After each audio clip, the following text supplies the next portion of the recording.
اینجا اومدی ستاد ناحیوی در ناحیه واسه که ساعت 5 پگاهی روز 5 می دایر گردید نتیجه بارشات از معیار زیاد باریدن باران روز 4 می و پیشگیری و رفع عاقبت‌های آفت طبیعی را بررسی کرد. در کار ستاد ثابت داده شد که در نتیجه بردن کارهای سریع‌وقتی آفت‌های طبیعی پیشگیری کرده شد. با وجود موفقیت‌ها رئیس کمیسیه حالت‌های فوق‌العاده مقامات اجرایی حاکمیت دولتی ناحیه به راهبران جماعت‌های دهات و دیگر ساختارهای دولتی سفارش دادند که برای پیشگیری آفت‌های طبیعی تدبیرهای ضروری را سریع عملی نمایند. همین طور در این روز وظیفه‌ها معین کرده شدند.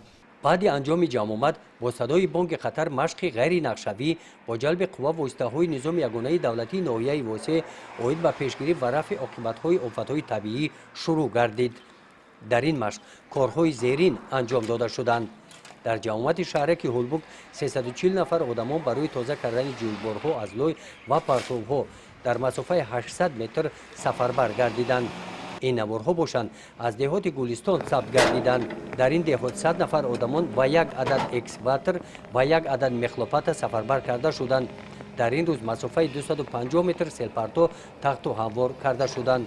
این موضعی که حال حاضر ما حضور داریم موضع جماعت دهات گلستان دهه گلستان که همه ساله از همین سیلروهایی که حوزه توسط تکنیک و مکانیزم توزیع از لایقه توزیع کرده شده است همه ساله تاثیر سیلم های موسمی همین شب و روز هر ساله به اهالی ضرر اقتصادی میرساند و امروز با دستگیری حکومت ولایت با دستگیری حکومت ناحیه تکنیک و مکانیزم ها جلب کرده شده سیلروهای شورسوی یعنی که از لایقه توزیع کرده شده. در جماعت دهات به نام میرزاعلی ویس باشد در کارهای پیشگیری آفت‌های طبیعی 70 نفر ساکنان دهات اشتراک ورزیدند.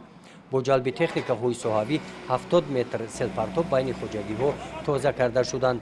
برای اجرای امر رئیس ولایت ختلان در دهات به نام عبدی عوضов 60 نفر آدمان اشتراک ورزیدند. اشتراکچیان این چورابینی 200 متر جویبارهای حدودی دهات را از پرتوها توزیع کردند. در این روز در دهات توگرک با اشتراک 150 نفر آدمان و جلب تکنیک کانال اوپارتوی خوجامومین و 30 متر کانال دهه عبرت از لایقه توزیع کرده شد. کارهای دست جمعی سویلبندی در جماعت دهات به نام خدایو رجبوف متشکلانه دایر گردید و در وقتی گذراندن مشق اهالی نشان داد که در وقتی کردن یگان نمودی آفت‌های طبیعی نسبت پیشگیری آفت‌های طبیعی تیار و همه وقت آماده می باشند. در این ساحل دریای یاقسو که از موضع خوجه شام می‌گذرد با جلب حشرچیان و تکنیک‌های صحابی کارهای سیمتوربندی انجام داده شدند. کارهای ساحل بندی در این موضع از جانب کارخانه جمعیت داروی مسئولیتش محدود نوراب راه اندازی کرده شده ادامه دارند. امروز با همین سیل نگاه کرده قریب 630 متر کارهای زمینی را ما با انجام رسوندیم. اگر نگاه داریم که اگر همین سیل کمتر شود بعد همین ما میتونیم کارهای وصل کنی بتون چرا سر کنیم. بین بغیر ایم بودیم تمامی کارهایی که میشه برای جمع کردن اوهان بتونی که ما ریخته شدیم کوبیکو هم تیار کردیم قریب هم تیار فقط همین یک هفته نیم هفته دیگر ما همین سیل اخیر رو تماشا کنیم که دیگر چی نکنیم ما کاری منتظر هستیم.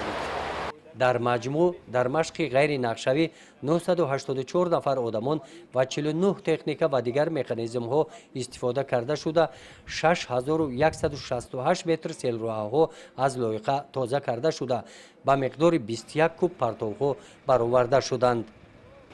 گزارش خواجه نظری خدای نظر ظهوروف از ناحیه واسه برای برنامه اطلاعاتی نوید